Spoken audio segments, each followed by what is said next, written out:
This is 2006's The Good Student. Warning, spoilers ahead. We open up to a quiet road in a quiet town, and we eventually come to the high school. Here we meet Ronald Gibb as he goes to his classroom to teach for the day. Ron looks worn out and tired, and he doesn't seem to be looking forward to the day. Yet he trudges along down the empty hallway. Once he gets to his classroom, his students don't seem to be much more eager than he is, but he continues trying to reach out to one of the children. Amber tries to answer the question for Brett, but Ron tries to give Brett as many chances as possible. It turns out that the tough question was, where did Abraham Lincoln give the Gettysburg Address? This boy took forever to say Gettysburg. How many of you are trying to figure out where it happened? Do we have any Bretts out there watching right now? When a teacher sticks around with a classroom full of kids like Brett, you know they either really need the money or really love the topic they're teaching. For Ron, it's the latter. Ron stays to grade some papers at the end of the day, but when he goes to leave, he spies on another teacher that's getting a little frisky with a girl in the other room. Ron only stops because the janitor, Gabe, interrupts him. After that, Ron heads to his car, and he ends up having to leave it there since it won't start. That evening, Ron heads to the bowling alley, and he tries to order a strong drink. The bartender ends up giving him a beer, and she leaves him to it. After that, Ron catches a cab to his house, and he cooks up some burnt bacon for his BLT dinner. Then he heads over to his bed to eat and watch TV. On one of the channels, Phil Palmer comes on to advertise his car dealership, and he uses his daughter, Allie, to help market. Seeing Allie seems to stir something in Ron, and the next day, we see that Allie is actually in his class. I wish my history teacher dressed up to give us historic speeches. I probably would have remembered a lot more of them. You've got to give Ron credit though. He's really giving it his all for these kids, or at least all he's got left. By the time he finishes his speech, the students don't seem to be showing much more enthusiasm than when they started the day, and someone actually throws a piece of bread with peanut butter on the chalkboard. Luckily, the bell rings and Ron takes his seat. He ends up catching sight of Allie's legs as she bends over to pick up her bag, and he watches her as she walks out of the classroom. Ron finds himself in a daze, but Amber definitely helps him come out of it.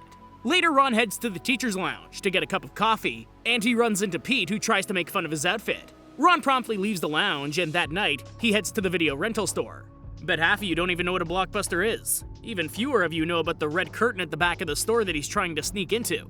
This is where the dirty magic is kept. From the looks of it, the movies on this shelf aren't even that good though. We've done spicier movies on the channel. Ron takes one of the movies to the counter, and the clerk tells him that his card's expired. He calls over his coworker Amber to help him get Ron a new membership card. That's right, Amber is in the high schooler that's in Ron's history class. Yeah, Ron doesn't get the movie. He slips right out without anyone noticing. Can't really blame him. Ron walks home, and the next day at school, Ron has Allie stay behind so he can tell her how good she was in her dad's commercial. She appreciates the sentiment, but Ron isn't finished. He tells Allie that he wants to get a new car from her father, and she lets him know that she's going to tell her father that he'll be stopping by. After Allie leaves, Amber tosses the adult film he was going to get on his desk, and it's clear that she's onto him. She makes a joke about it, and she goes on her way.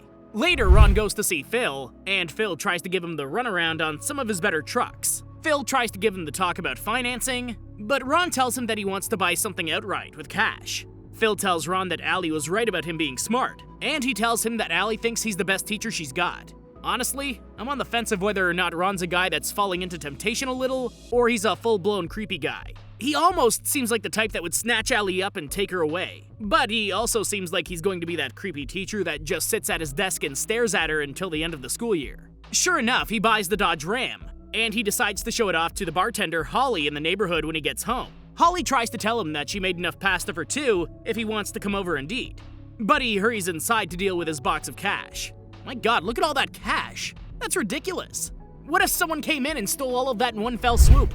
The next day at school, the kids go through their tests, and Ron keeps a close eye on Allie. He starts to fantasize about what he wishes she would tell him, but when she catches him watching her, he quickly averts his eyes. At the end of the day, Ron packs up to go home, but he hears Brett and Allie fighting in the hallway. She tells him that they're breaking up, and Brett tells her that she just made a big mistake.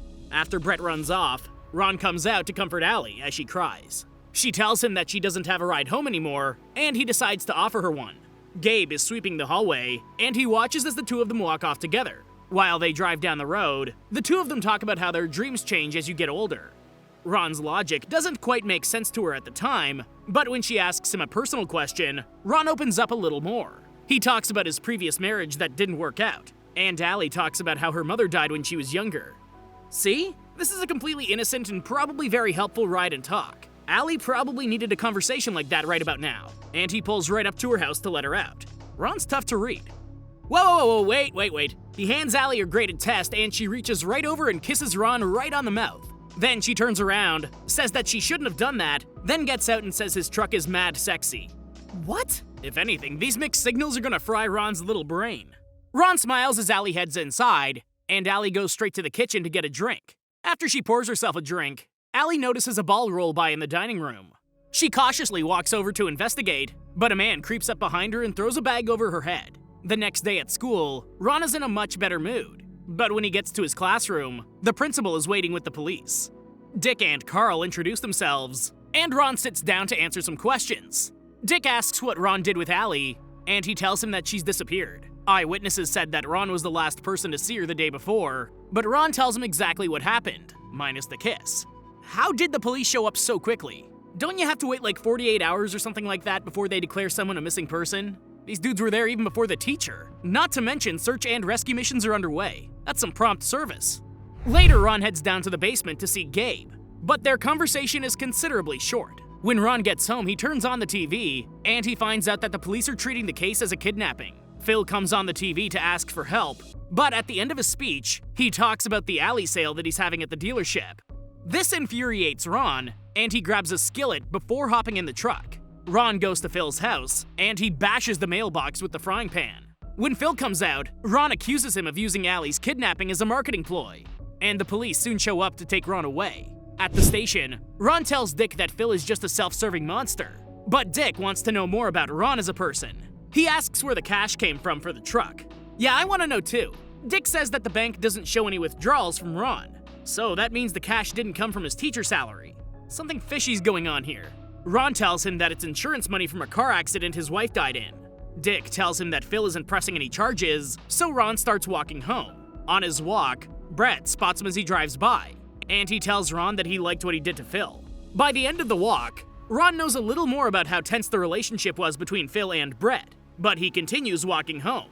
The next day at school, all of the students start whispering around Ron, and when he gets to the teacher's lounge, all of the teachers are ashamed of him.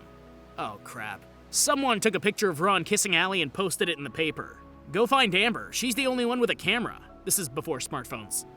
Ron immediately comes out of the lounge and looks for Amber. He even follows her to the bathroom and has some other students wait to be the witnesses. He asks Amber why she printed the picture, and he smashes her camera.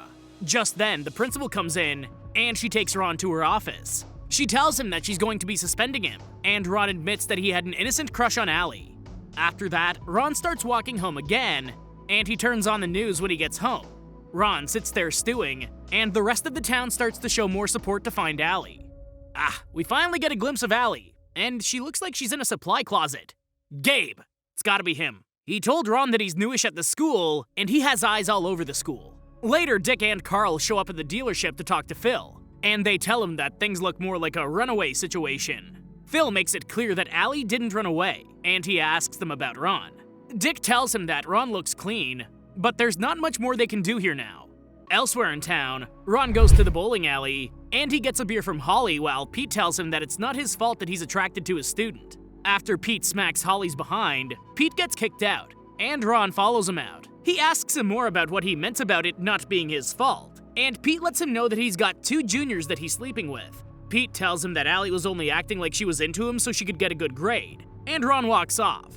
Does it really matter what it is? It shouldn't be happening. Ron's over here worried about the reasoning behind the misdeeds. This bowling alley's bumping tonight. Phil comes in and gets meals for 2, even though it's just him at the house now, and Brett comes in for 2 fillies, even though he's single now. What's going on? Back in the supply closet, Allie stirs, and someone comes in. The man comes in with a bag of food, and they take the blindfold off of Allie. This is starting to feel like a bad Scooby-Doo episode. I feel like at the end, people are gonna gather to see who the monster is. At the movie rental store, Amber checks out Phil's movies, and she tells him that there's a hot sex scene in the movie. The two of them act very friendly towards one another.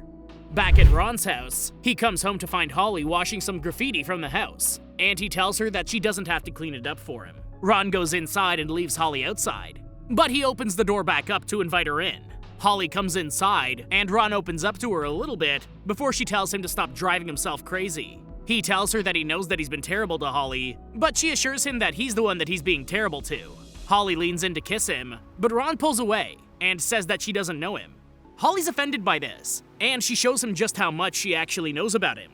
She knows that he's hurting, and she promises that everyone else is hurting too. She tells him that he needs to start being a man, and he needs to start living his life. He should have just grabbed her and kissed her right there. He creeps in nice and slow, so I guess that's a start for someone like Ron.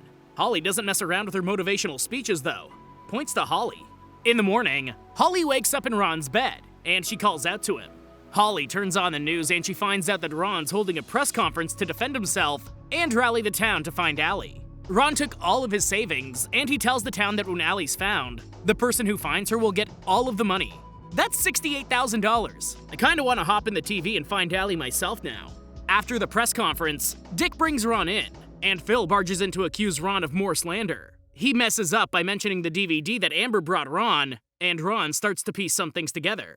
Later at the video store, Ron shows up to talk to Amber, and he brings her a new camera as his way to apologize. Then he accuses her of talking to Phil about his private matters, but she speeds off in her car. Amber drives straight to Phil's house, and she looks around for Phil. When she gets to the bathroom, she finds her own mother kissing on Phil in the bathtub. When Phil gets out to chase after Amber to smooth things over, they hear a car alarm and find that someone has stabbed a ransom note into Phil's tire. This went from 0 to 100 real quick. Amber's mother isn't even flinching at this though. Well, the ransom note wants Ron to meet up with the money, and now Phil is Ron's best friend. Go figure. Feel like Phil isn't going to get a happy ending here. Ron agrees to take the money to the kidnappers after making some demands of Phil. The next night, Ron gets ready to make the exchange, and the police are waiting outside as backup. Ron goes up to the bowling alley, and eventually a hooded man shows up and tries to take the money. Ron presses the guy, and he ends up finding out that it's just Brett. Ron tries to get him to run away, but someone shoots him in the woods. Dick rushes over to check on Brett, and he has Carl call an ambulance. From a vantage point, we can see that Phil is the one that shot Brett. Back in the supply closet, Allie gets another visit, and the hooded person cuts a piece of her hair. This is literally a live-action adult-themed Scooby-Doo. I'm down for it though. I'm ready for the reveal. Everyone is too obvious. The next day, Phil gets home to find that the door to his house is ajar. When he goes inside, he pulls out his gun and starts to sweep the rooms. Eventually, he hears moaning from one of the rooms, and he bursts in to find Allie tied up on the bed. He unties her and holds her close. The next day, Phil goes to work, and he finds Carl waiting for him in his office with extra units. Apparently, Amber's mom alerted the police about his misconduct with Amber, and they're there to arrest him. Oh snap! Amber had pictures of all of it in her diary. There's no getting around picture proof like that. Bye-bye, Phil! Back at school, Ron starts to pack up his belongings, and Allie soon comes to visit him. They check on each other, and Allie thanks him for everything he did to get her back. In the end, she wishes him luck on his time away, and she goes to meet Brett in the parking lot. When Ron leaves, Peter tries to ask for advice on how to get with Allie, and Ron punches him in the gut. At Ron's house, Holly is there cleaning up, and Ron makes sure that she's packed for their little trip. This is nice and all, the closure and everything, but who did it? They better not leave that open-ended. As Ron drives down the road, he holds his hand out and lets go of Allie's hair. It was Ron the whole time. See? I knew he had that super creeper potential. Then, the credits roll. This was a weird one that was definitely from a different time. This wouldn't fly nowadays, but as a film, it was pretty solid. Give it a shot. Thank you for watching, and I hope you enjoyed the video. Don't forget to like and subscribe for more like this one. Comment what you think I should watch next, and I'll see you in the next video.